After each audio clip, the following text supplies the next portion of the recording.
At 1634, we received a call from 13031 East LA Junta Road. So that's spelled LAJUNTA Road.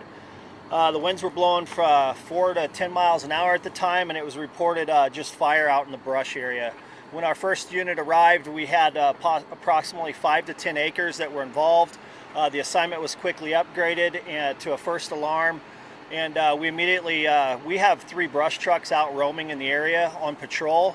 We've had them up for several weeks now. They were able to what we call bump and run several of the structures that were immediately at threat. And we were able to reach out to State, Department of Forestry, and Tano also had seen the column of smoke, so they started an engine this way, and we started air support. So we got requested air support. So we started evacuation initially from 128th Street Jomax to Rio Verde Drive, all the way over to, we're now to about 160th Street. We currently think we've got about 1,145 people evacuated. We're asking people to continue to stay out of the area. This is an active scene still.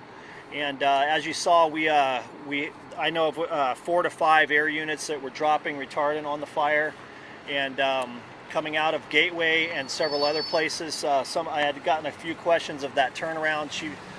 They'll probably answer more of that for you. But Scottsdale fire, we struck a first alarm. So we had Peoria, we had Chandler, we had Phoenix fire, we had Scottsdale fire. Daisy Mountain showed up, Rio Verde, because they're just to the east of us. This fire started in Scottsdale, and it's since moved into more of a county state land further to the east. So Scottsdale fire sat in a command post, and now we've turned that command post over to the Department of Forestry.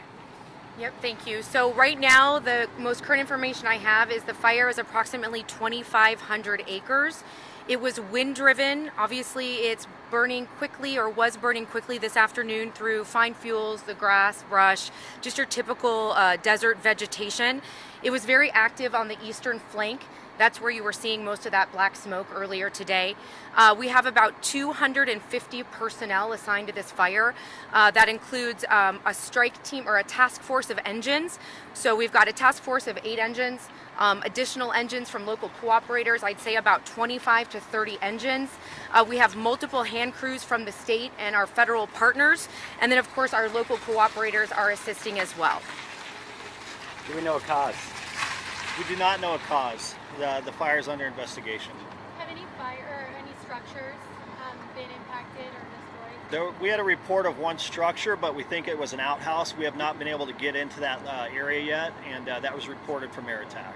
Any people injured? We have no reports of anybody injured, and we're also working on an evacuation center right now, which we're trying to get a hold of the Cactus Shadows, which is off of 60th Street and Carefree Highway, 62nd Street and Carefree Highway. So we'll get that information out probably via Twitter.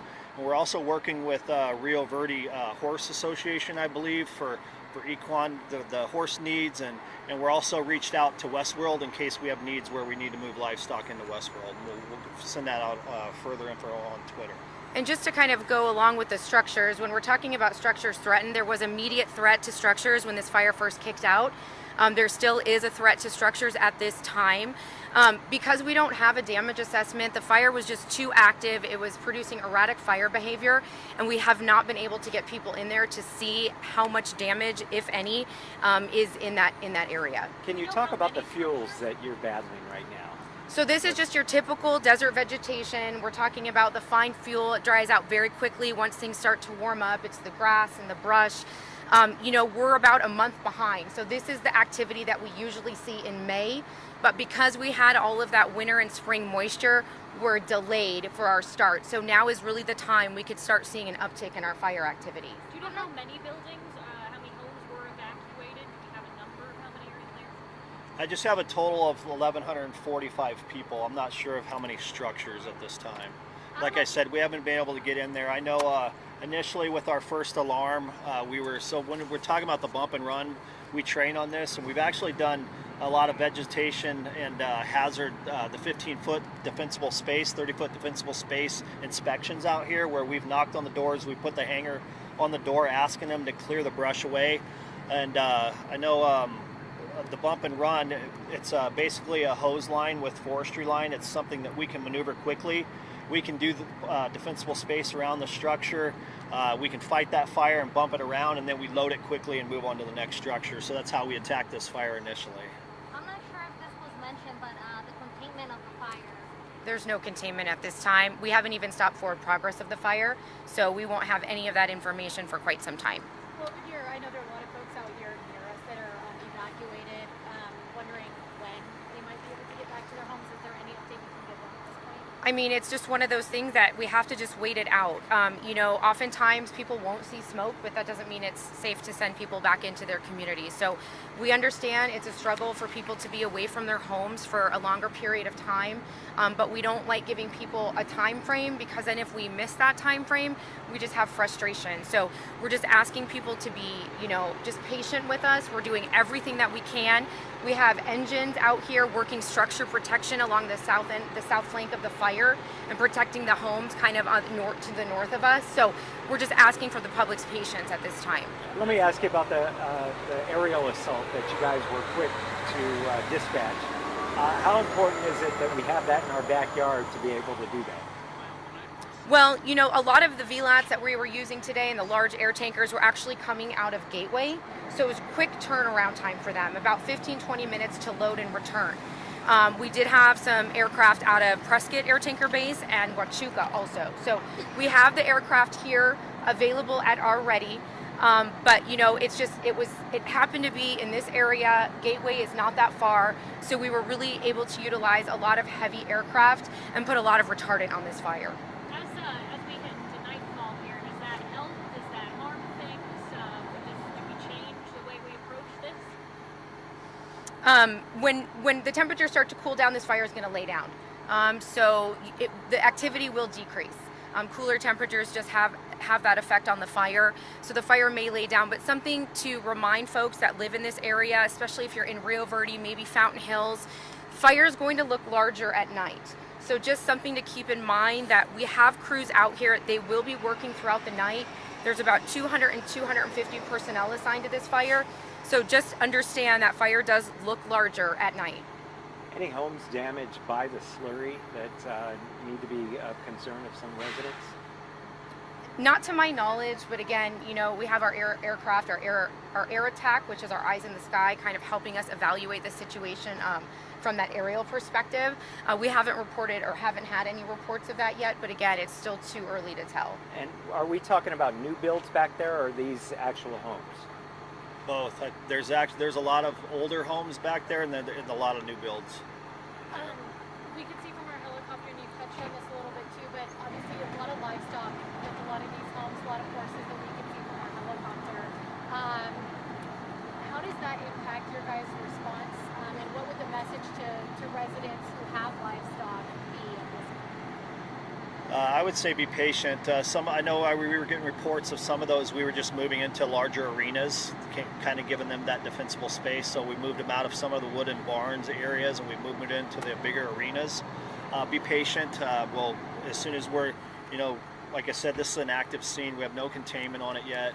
And just be patient with us. And when we get some information on that, we'll send it out via Twitter and the sites that they're going to send out. And we will be opening this incident on InsaWeb, so we'll kind of get everything into that platform as far as shelter information, evacuation information, livestock information, so we can push everything from that one point.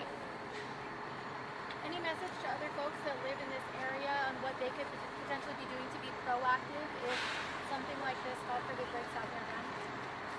First, I just want to say that I want to give kudos to Scottsdale Fire Department. They are one of our most active fire departments when it comes to FireWise. We have a lot of communities in this area that are FireWise certified, so they really hustle throughout the year, as does the state, to bring communities on board and get into that FireWise program.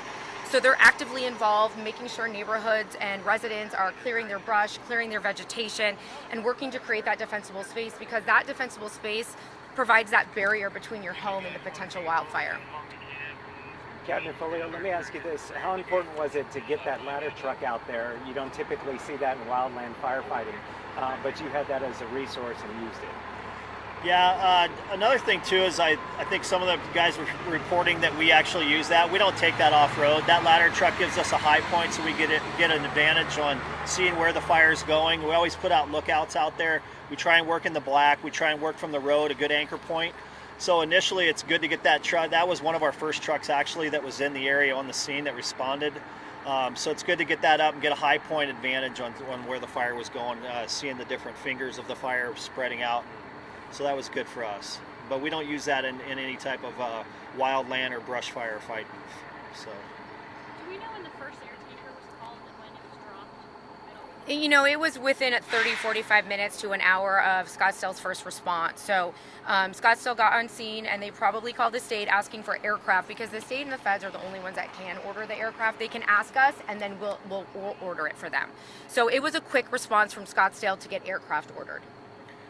Yeah, so it went out at 16:34, and at 16:49 we requested air support. So, or we requested state to respond to get those in motion. And then by the time we order the aircraft, then we have to get everyone ready. You know, the aircraft has to get ready, and then so it's probably about 30 minutes after the first response and the initial call from Scottsdale to the state to get aircraft ready to go and launched. Anyone else have any other questions? We did speak to, and you can address the cameras, but we did speak to a couple whose animals were still inside the home. Have you guys spoken to anybody who has animals inside the home? Is there an effort to do anything about that? Or what would your advice be? We're going to tweet something out as soon as we get more information like I said, there was talk on the radio listening as I was coming in that some of those horses were being moved into the larger arenas. So they may find them in those larger arenas, and as soon as we get information that we can let people back into their homes to check on their horses and stuff, we'll get that information out. But right now we're asking people just to stay away. So in this case it was actually dogs who were still inside the home, and you can address the cameras. Yeah. Well, you just have to wait as long as they're, you know, a lot of times too we ask people to just stay in their home because that's the best place to be. So they're probably better off in their home than outside right now. So, and then when we get more information to let them go back and check their pets, we'll do that. And then one of the things we like to stress to people ahead of time is to just understand the Ready, Set, Go program. Ready, we're in the state we're in now, everybody's ready. Set is pre-evacuation status. Under that status, you should have a go bag packed. You should know what prescriptions you need, what might be of important documents to you, having your ID, getting your pet ready. If your pet has medication needs, your food, elderly people in your household. So it's really important that people be prepared, have an escape route, because we don't want to wait until it's too late and the trigger's pulled on the evacuation.